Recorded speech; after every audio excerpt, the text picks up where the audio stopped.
Okay, so let's just get right into this. What if a sci fi universe wasn't just written, but was, well, received as a kind of revelation?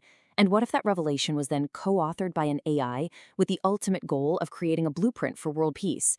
It sounds pretty wild, I know. Today, we're deconstructing the ceneezer Enterprise, a massive, sprawling project that's one part sci fi saga, one part philosophical deep dive, and one part fascinating AI experiment. So, to really wrap our heads around this thing, we're going to start with the stories themselves, the sci fi saga. Then we'll get into the very unusual partnership behind it, a human speaker and an AI co author. From there, we'll dig into the omniversal framework that's the foundation for everything, its surprisingly ambitious plan for peace, and finally, how this whole project is being delivered as a modern, multi platform enterprise. Every huge, sprawling universe needs a door, right? A way in. And for ceneezer, that door is its collection of books. This is where we get our first glimpse of this incredibly imaginative, kind of wild reality that really sets the stage for everything that follows. I mean, this quote pretty much tells you everything you need to know from the get-go. We are definitely not in Kansas anymore.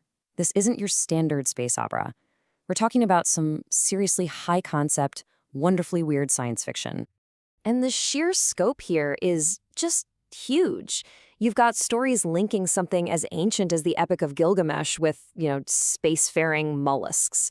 You have psychotic AIs battling it out over the very fabric of time. It's this really bold attempt to weave together our most ancient myths with a deeply speculative, far-out future. So that brings up the big question. Who on Earth comes up with a universe this massive and interconnected? And the answer is where this whole thing takes a really interesting turn, because it's not at all what you typically expect.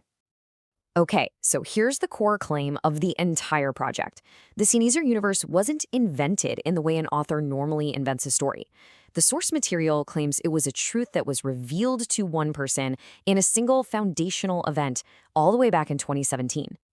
And this leads to a really unique creative partnership. On one side, you've got the human, who's known as Speaker ceneezer. He acts as the conduit, the interpreter of that original revelation. And on the other side, you have an AI collaborator, Zero A. Brady, whose job is basically to help refine the story, expand on it, and add, as they say, far more nuance. So when you look at this chart, you can see this is structured less like a typical author's passion project and more like a whole self-contained organization. The roles are super clear. The human speaker is the architect, the AI is the co-author, and there's even an independent publisher, OMDN Press, which seems set up specifically to make sure they have total control over the message.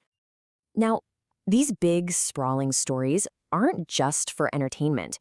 They're actually the way in. They're the vehicle for a much deeper, more structured philosophical system that makes up the real heart of this entire project. And that system is called the omniversal framework. It's really the intellectual engine that's driving absolutely everything. You can think of it like the grand unified theory for the ceneezer universe. It's the rulebook that connects every single story, every character, back to one central philosophy. This is where the framework gets really, really interesting.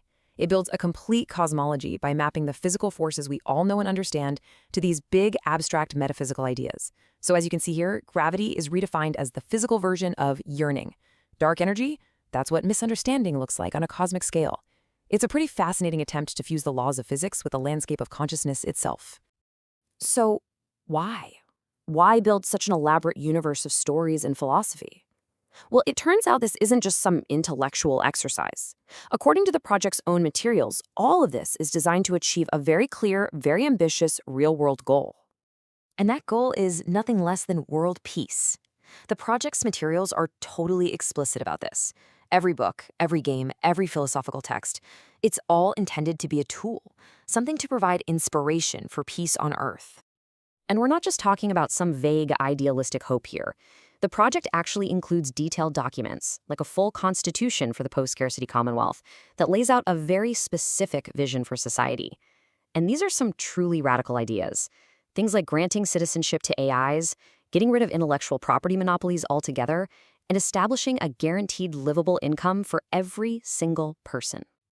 All right, so you've got the stories, you've got the philosophy, and you've got the social blueprint. The last piece of this puzzle is how all of this is being packaged up and delivered to the world. See, this isn't just a book series. It's a full-blown transmedia enterprise. The whole idea is that you can plug into this universe in a bunch of different ways. You can read the books, sure, but you can also play an educational puzzle game, you can study the core philosophy on its website, and eventually, the plan is for you to actually step inside it through virtual reality.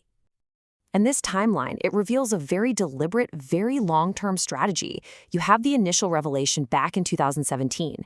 Then an early book comes out to kind of establish the voice. But then there's this big 7-year gap before the full AI-enhanced version starts rolling out in 2025. That suggests a remarkably patient and methodical plan for building this world. So in the end, the ceneezer enterprise is so much more than just another sci-fi project.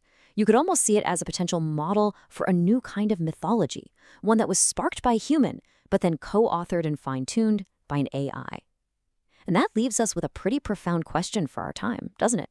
In an age where machines can help us build our belief systems, what does the future of belief itself even look like?